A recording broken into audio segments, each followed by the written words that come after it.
Nous sommes maintenant avec M. René Cloutier, qui est directeur général du réseau Avant de craquer. M. Cloutier, merci d'être parmi nous aujourd'hui. Comment allez-vous? Ça va bien, oui. Merci de m'avoir accueilli, M. Pépin. C'est la moindre des choses de donner du temps d'antenne à un organisme comme le vôtre qui travaille pour une cause si importante. Pouvez-vous rapidement nous dire ce qu'est le réseau Prêt à craquer et dans quelle direction il travaille pour quelle clientèle? Oui, le réseau Avant de craquer, c'est le regroupement de 51 associations réparties dans absolument toutes les régions du Québec. Et ces associations-là sont dédiées exclusivement aux proches en santé mentale. Donc, ce sont des associations qui offrent des services gratuitement de soutien psychosocial, de répit, d'accompagnement, d'information, de formation aussi, pour aider les proches dans leur rôle important d'accompagnateur des personnes qui ont un trouble de santé mentale, que ce soit des parents, des enfants, des conjoints, des collègues d'études ou de travail. Donc, nous, on soutient ces proches-là qui vivent des situations parfois exigeantes et qui nécessitent de l'aide. Oui, parlez-moi de ces situations exigeantes-là, parce que c'est une chose travailler avec les gens qui ont des troubles de santé mentale, mais c'est une autre chose entièrement de faire ce que vous faites, c'est des actions préventives ciblées sur les proches aidants pour que ces personnes-là ne glissent pas dans le chemin qui va les mener à eux-mêmes avoir des troubles de santé mentale. Donc, c'est de la prévention que vous faites? C'est de la prévention, mais aussi c'est du soutien pendant des situations difficiles. Du soutien, par exemple, en donnant des formations sur comment prévenir, apaiser des situations de crise, ce qui permet de réduire le recours à des services préhospitaliers ou hospitaliers ou spécialisés en santé mentale. Donc, on a un impact important sur la pression que subit le réseau de la santé en faisant de la prévention. Mais aussi, on sait que les proches sont souvent tout autant affectés par la maladie mentale de la personne qu'ils accompagnent. Donc, c'est important d'être conscient que ces proches-là ont besoin aussi de soutien pour prévenir la détresse psychologique, pour aussi pour leur offrir de l'écoute, parce que ces proches-là, souvent à cause de la stigmatisation encore très présente en santé mentale, évitent même de parler de la problématique dans leur famille de maladie mentale. Donc, ces proches-là, puis bien souvent, on dit que, selon les chercheurs, particulièrement les enfants, ils sont 15 à 20 fois plus à risque eux-mêmes de développer éventuellement un problème de santé mentale. Donc, on agit, oui, en prévention, mais aussi pendant que ces proches-là vivent des situations plus compliquées. Ils ont besoin d'en parler. Et malheureusement, les intervenants qui offrent des soins aux personnes qui ont un trouble de santé mentale oublient bien souvent de les impliquer dans le processus de rétablissement, mais oublient aussi de demander à ces personnes-là, est-ce que vous avez quelqu'un dans votre famille qui aurait besoin d'être soutenu, accompagné? Notamment, avez-vous des enfants, avez-vous un conjoint, une conjointe qui aurait besoin de soutien lui-même? Et on est là pour ça, et c'est pour ça qu'on signe des ententes de référencement avec les équipes cliniques, mais aussi avec les services de police pour pouvoir les accueillir puis les soutenir. C'est ça, donc réseau avant de craquer. Le verbe craquer, c'est une métaphore, c'est symbolique pour ce moment où la personne traverse la ligne et développe elle-même un trouble de santé mentale. Et vous avez dit vous-même que ces personnes-là qui vivent avec un parent dans ces conditions-là, 15 à 20 fois plus aptes à en développer un eux-mêmes. Est-ce qu'on a des études pour définir les raisons de ça? Est-ce que c'est le stress, c'est le chaos quotidien de devoir jongler avec tout plein de choses? Quelles sont les conditions ou les circonstances qui sont le plus propices à faire développer un trouble du genre chez un proche aidant? Oui, puis si on prend l'exemple des enfants qui ont un parent qui a un trouble de santé mentale, on sait qu'un enfant sur 5 ou un jeune sur 5 a un parent avec un trouble de santé mentale au Québec. Donc, qu'est-ce que ces jeunes-là vivent? par exemple, bien souvent ils baignent dans la problématique de maladie mentale dès leur plus jeune âge et ils ne sont pas nécessairement conscients hein, des impacts que ça peut avoir sur leur vie sociale. Et comme ils sentent souvent qu'ils sont seuls là-dedans, ils n'en parlent pas, ils ne connaissent pas les ressources, donc ils peuvent développer une détresse psychologique à la longue, puis avoir toutes sortes de sentiments, par exemple des sentiments de culpabilité, parce que, bon, est-ce que je suis la cause du trouble de santé mentale? Est-ce que j'ai des inquiétudes parce que je pense que moi aussi, inévitablement, je vais devenir comme mon parent? Donc, il y a toutes sortes de sentiments que les jeunes vivent et les moins jeunes aussi par rapport à la situation. Et donc, il faut aller au-devant des jeunes en particulier qui ne viennent pas chercher de l'aide parce qu'ils ne savent pas d'abord qu'il y a des ressources, ils ne sont pas nécessairement toujours conscients de ce dans quoi ils baignent. Et c'est pour ça qu'il faut aller dans les milieux qu'ils fréquentent, il faut aller vraiment les repérer puis les sensibiliser sur ce qu'ils vivent, qu'ils ne sont pas les seuls, puis qu'il y a des ressources aussi pour les accompagner là-dedans. Est-ce que la méthode la plus efficace pour combattre cette propagation-là du développement de troubles mentaux chez les jeunes proches aidants qui ont des parents qui ont des troubles de santé mentaux, est-ce que c'est tout simplement la discussion? Est-ce que c'est prendre des gens qui ont des circonstances similaires, les mettre dans une pièce puis les faire discuter pour qu'ils puissent réaliser que je ne suis pas seul, je ne suis pas la cause de ceci chez mon parent. Regardez, je vois tous les autres qui partagent les mêmes circonstances que moi et ce soutien-là est très, très, très bénéfique pour eux. Oui, c'est ça. Comme les jeunes n'osent pas parler de ce qu'ils vivent, il faut les amener d'abord à en parler, comme on dit, sans filtre. Hein. Notre projet s'appelle Aider sans filtre. Parce qu'on pense que les jeunes vont être ceux qui vont aider à changer cette culture-là en santé mentale, de tabous, de préjugés. Donc, si on veut changer cette culture-là, ben, il faut amener les jeunes à en parler plus librement. Comme quand on a un problème de santé physique, hein, on en parle plus facilement. Donc, il faut en arriver à ça en santé mentale. Il faut être capable d'en parler. Pour ce, ben, on a embauché 35 jeunes qui se promènent à travers le Québec pour aller les rencontrer dans les milieux que les jeunes fréquentent. Les écoles, les maisons de jeunes, les clubs sportifs, etc. Donc, il faut aller au-devant des jeunes parce que les jeunes ne viennent pas chercher des services. Ça vous appelez ça un programme de vigie que vous appelez, je crois, des vigies santé? Oui, santé? c'est ça. Alors, ces 35 jeunes qu'on appelle des agents de sensibilisation qui se promènent, bien, un coup qu'ils ont rencontré un groupe, bien, ils vont aller dans d'autres groupes, ils vont se promener, ils vont offrir des services à ceux qui viennent cogner à notre porte. Mais ce qu'on vise avec la fondation de la Fédération des médecins spécialistes du Québec, c'est d'instaurer un réseau de vigies.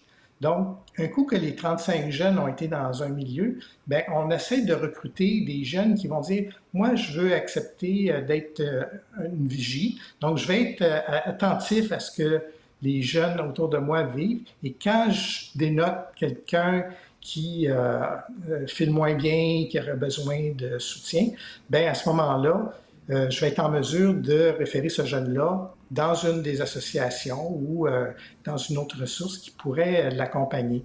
Donc, c'est important, ce projet-là, qu'on appelle le projet pour les jeunes vigies, c'est d'identifier des jeunes, puis on espère qu'il va y avoir des centaines et même des milliers de jeunes au fil du temps qui vont s'identifier comme vigies et pouvoir à ce moment-là dire « Hey, regarde, tu n'es pas seul à vivre ça, il y a des ressources, j'en connais, ce serait important là, que tu ailles chercher du soutien avant que ça soit trop lourd sur tes épaules, puis tu n'as pas à te sentir seul là-dedans. » Donc, c'est le projet qu'on est en train de faire. Est-ce qu'il y a quels sont les signes précurseurs ou les symptômes, si on veut, auxquels il faut être attentif si on a si les jeunes vigient, ceux qui veulent devenir des vigies, qu'est-ce qu'ils doivent regarder? Pourquoi ils doivent être à l'affût chez leurs jeunes collègues, amis, membres de la famille, pour déterminer, pour trouver ces signes de détresse-là? Ce qu'on a constaté, c'est que souvent les jeunes hésitent à parler de leur situation à un adulte, hein, un intervenant, un professionnel, un éducateur, et les jeunes vont plutôt s'en parler entre eux. Donc, les vigies n'auront pas à faire une démarche proactive. Là. Ils vont avoir un collègue d'études, de travail, qui va venir se confier, dire, bon, c'est pas facile, j'ai un parent qui vit avec un trouble de santé mentale, etc. Donc, les jeunes vigies, ben, ils vont pouvoir à ce moment-là être mieux outillés pour aider ce jeune-là. Donc, on peut être vigilant en remarquant qu'un collègue, ben, il s'isole, il est plus absent à l'école parce qu'il doit compenser à domicile pour certaines tâches, tout ça. Mais la, la façon la plus naturelle, ça va être vraiment d'être à l'écoute Mhm. des gens autour qui vont se confier. Ces jeunes qui sont proches aidants d'adultes qui ont des troubles de santé mentale, d'une certaine façon, puisqu'ils sont mis dans des circonstances, ils sont forcés de prendre plus de responsabilités à un très, très, très jeune âge. Donc, d'une certaine façon, ils perdent un petit peu une partie de leur jeunesse. Est-ce que, donc, il est important pour ces jeunes-là de faire des activités ou de les remettre dans des situations où ils sont en mesure de retrouver leur jeunesse, de retrouver leur insouciance ou de juste retrouver ce caractère qui fait d'eux des jeunes? Vous le décrivez très bien, c'est que ces jeunes-là voient leur vie de jeunesse affectée. Souvent, ils sont plus isolés socialement, ils ont plus de difficultés au niveau de la réussite scolaire, puis même bien souvent vont être affectés dans leur projet d'avenir. Donc, c'est important que ces jeunes-là prennent conscience de ce qu'ils vivent, puissent mettre des limites. Hein, ça n'empêche pas d'aimer la personne qui est aidée, qui est accompagnée, mais il faut que ces jeunes-là respectent aussi ce qu'ils veulent vivre, ce qu'ils sont, qu'ils retrouvent des activités sociales quand sont moins présentes. Et donc, c'est tout ça que nos associations apportent en soutenant ces jeunes-là, c'est de leur faire prendre conscience, bon, c'est bien là, ce que tu fais pour accompagner, mais il ne faut pas que tu t'oublies là-dedans. Il faut que tu penses à toi parce que tu dois préserver ta propre santé mentale. Tu dois pouvoir mettre des limites hein, pour pouvoir respecter, toi, ce que tu es prêt à faire pour aider ton parent ou ton frère, ta soeur ou ton collègue. Donc, c'est ça. Donc, il faut que ces jeunes-là préservent effectivement le plus possible leur vie de jeunesse. C'est un moment qui est charnière, on le sait, dans le développement. C'est là qu'on développe notre personnalité, qu'on se donne des projets, qu'on s'active dans toutes sortes d'activités de sport ou des activités de C'est à loisirs. c'est à cette période de notre vie qu'on se définit. Et ces personnes-là, ces jeunes-là, proches aidants, s'ils ne font pas attention, vont se retrouver à être définis par leur situation, à être définis par le fait que tous les jours, ils doivent prendre soin de leurs proches qui ont un trouble de santé mentale. Et il faut remédier à ça parce que si ta vie est définie par une chose comme celle-là, tu perds tout plein d'expériences, tu perds tout plein de facettes de la vie qui valent la peine d'être vécues. Oui, effectivement. Puis ce que les chercheurs nous disent, c'est que, comme on disait tantôt, sont 15 à 20 fois plus à risque eux-mêmes de développer un trouble à cause de ça. Parce que ça devient lourd hein, dans les épaules, sur les épaules d'un jeune, d'absorber des responsabilités qui normalement sont dévolues aux adultes. Hein. Mais bon, et voilà, tout l'objectif du programme, du projet qu'on a, c'est vraiment de rejoindre les jeunes et de les aider à bien vivre cette situation-là.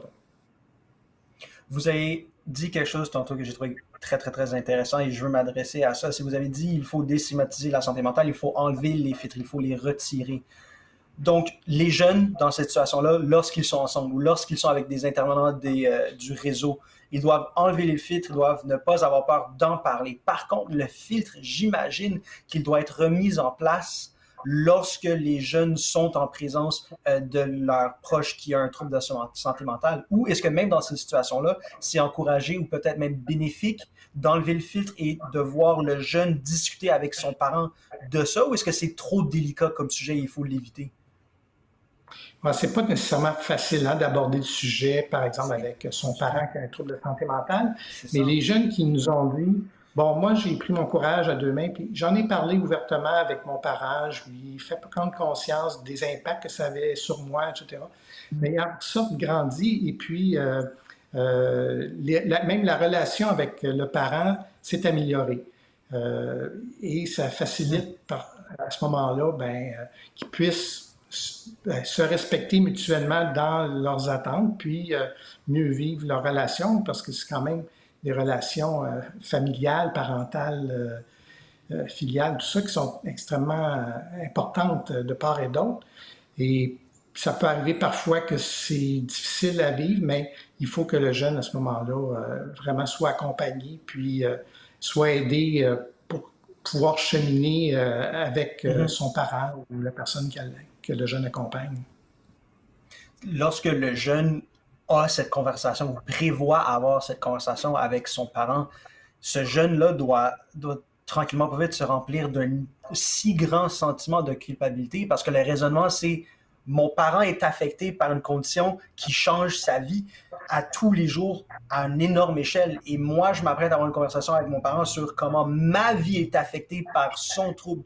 Donc, ça doit être extrêmement délicat et difficile d'aborder ce sujet-là lorsqu'il est centré autour de comment ça m'affecte moi plutôt que comment ça affecte eux.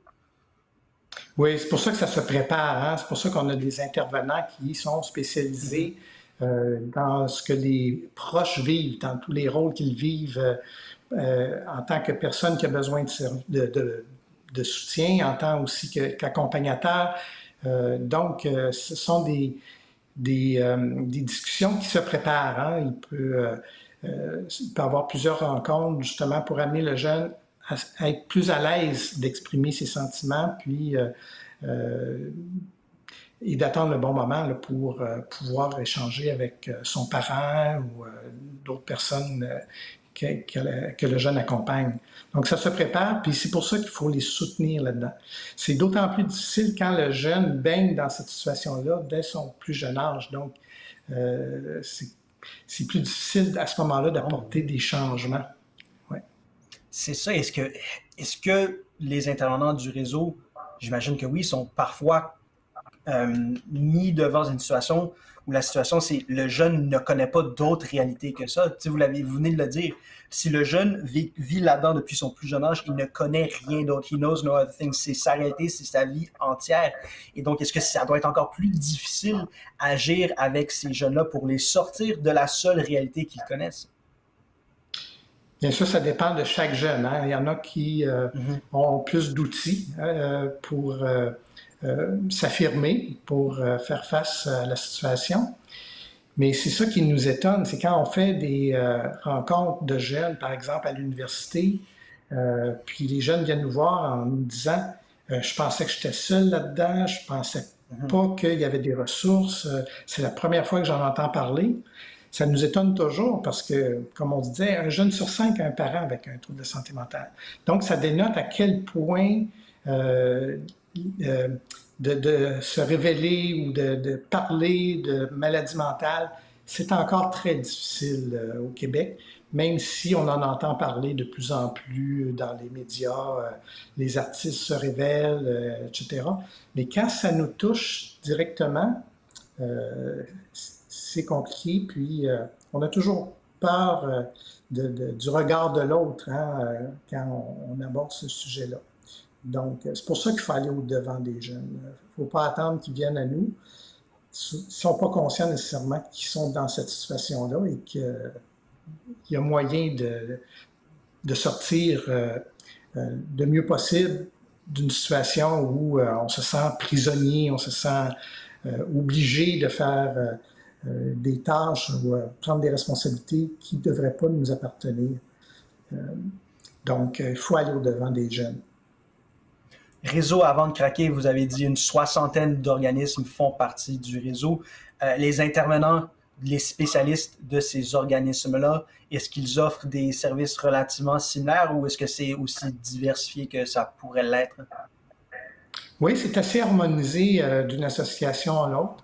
Donc, ce sont des groupes d'entraide, du soutien offert par des professionnels. Ça peut être aussi du soutien offert par des pairs, des gens qui vivent la même situation. Ça peut être des formations. Il y a beaucoup d'informations sur notre plateforme web, puis il y a des sections vraiment adaptées aux jeunes. Ça vaut la peine d'aller explorer toute l'information, les outils, les trucs que les jeunes se donnent hein, pour se passer à travers des situations. Donc, il y a plein de vidéos, de balados. Donc, les jeunes qui sont plus réfractaires à aller chercher de l'aide en personne, ben, peuvent d'abord explorer cette plateforme-là, puis ils vont voir plein d'informations, puis ça va pouvoir les orienter vers les meilleures ressources pour les aider.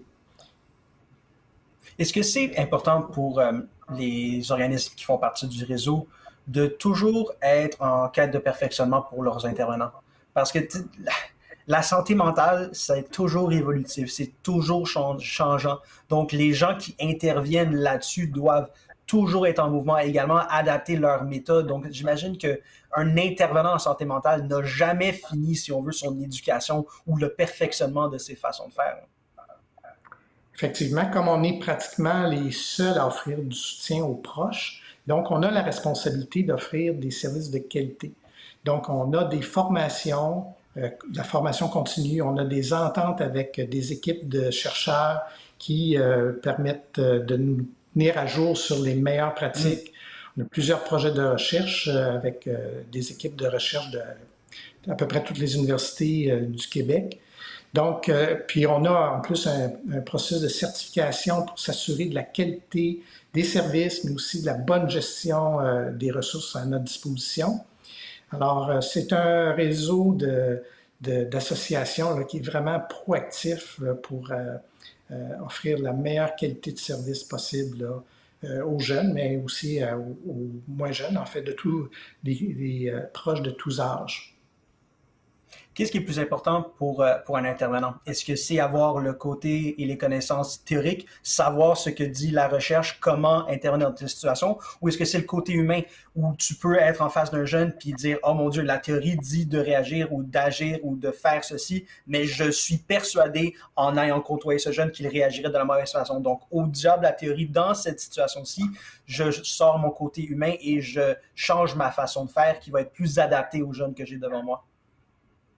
Oui, comme ce sont des intervenants qui ont une formation psychosociale, donc oui, ils ont des outils cliniques, mais chaque intervention, chaque relation est vraiment adaptée, personnalisée à ce que vit le proche. Alors, on peut imaginer que toutes les situations sont possibles et les proches arrivent avec plus ou moins de bagages, je dirais, et réagissent différemment à la situation. Donc, chaque intervention est personnalisée aux besoins, que ce soit le jeune ou l'adulte qui vient chercher des services. Puis, pour le côté humain, en plus des intervenants qui ont la formation pour ça, bien, on développe de plus en plus une approche par des pairs aidants. Donc, d'autres proches qui ont vécu des situations similaires et qui sont en mesure de partager leur vécu, puis la façon dont ils ont réussi à s'approprier, je dirais, comment je dirais, le respect d'eux-mêmes dans tout ça, mettre des limites. Alors, selon les besoins, bien, ça peut être un père aidant, famille qu'on appelle, ça peut être un intervenant et la combinaison de tout ça, des groupes d'entraide aussi, hein, où là, les proches partagent leur vécu. Donc, selon le besoin du proche qui se présente dans l'association, bien, on adapte les services à la demande selon les besoins. C'est ça, je vois comment le rôle du père aidant peut être clé, dans le sens où, souvent je ramène tout au sport parce que j'en ai fait beaucoup, beaucoup, beaucoup. Dans le sport, si mon entraîneur n'était pas un ex-athlète ou s'il n'avait jamais fait ce qu'il me demandait de faire, je ne t'écouterai pas parce que tu ne connais pas ma réalité. Donc, j'imagine que ça peut être la même chose. Si un jeune proche aidant se fait parler ou se discute avec quelqu'un qui n'a pas vécu ça, qui n'a pas vécu sa réalité, je vois comment ce serait plus facile mettre de côté ce que cette personne-là dit. Par contre, si je sais que cette personne-là a vécu la même chose que moi, je vais être beaucoup, beaucoup plus ouvert à tout ce qu'elle me dit parce que son expérience la remplit d'une sagesse que moi, j'ai encore à acquérir. C'est exactement ça. C'est une belle comparaison avec le monde du sport ou quel que soit le milieu. Alors, le père aidant famille qu'on appelle, ben c'est quelqu'un qui a eu le temps de cheminer et qui reçoit aussi une formation. Hein. Ça ne s'improvise pas nécessairement parce que il y a une révélation hein, du vécu, il y a une façon aussi de Exact. partager son vécu. Alors, ces pères aidants familles ont aussi une excellente formation pour savoir comment intervenir. Et ça crée un lien de confiance, hein, comme vous dites. Et puis, ça donne un exemple aussi d'espoir, hein, que oui, je peux passer à travers, puis avoir une vie satisfaisante malgré les difficultés que je suis en train de vivre. C'est vraiment une approche qui est en émergence au Québec, implantée ailleurs dans le monde et sur laquelle on met beaucoup d'importance là, pour répondre à ce besoin particulier. Des fois, c'est le premier contact que ça permet. Hein? Donc, les pères aidants familles peuvent être présents même dans les milieux cliniques. Puis, à ce moment-là, faire un premier contact avec la famille, les proches, pour dire, ben, si tu as besoin de soutien, je suis là, je sais ce que tu vis, je suis passé par là. Et ça crée comment dire, plus de facilité pour que le proche accepte d'en parler puis d'aller chercher de l'aide. Souvent, les proches, quand ils viennent à l'association, c'est pas tellement pour eux-mêmes, c'est pour la personne qui a un trouble de santé mentale. Les proches s'oublient bien souvent. Alors, le père aidant famille, ben lui, il va pouvoir dire, il faut aussi penser à toi là, dans tout ça. Puis on peut t'aider là-dedans. Monsieur Cloutier, réseau avant de craquer, où est-ce qu'on trouve l'information là-dessus, le site web, les réseaux sociaux, si je veux m'informer à propos du réseau, où est-ce que je trouve ça? Oui, facilement, si vous voulez aller sur notre plateforme web, c'est avantdecraquer.com. Puis, il y a tellement d'informations, là, il y en a pour tous les besoins, je vous dirais, d'informations, de soutien, d'outils. Si vous préférez passer par le téléphone, on a une ligne unique au Québec qui permet de rediriger la personne vers l'association de sa région, une des 51 associations. Alors, c'est le 1-855-272-7837. Monsieur Cloutier, merci beaucoup d'avoir été des nôtres. C'était super intéressant. Merci également pour tout le travail que vous et les autres membres du réseau Avant de craquer font pour cette cause si importante. Merci. C'est moi qui vous remercie pour l'opportunité d'en parler. C'est la moindre des choses. Passez une super belle journée. Au revoir.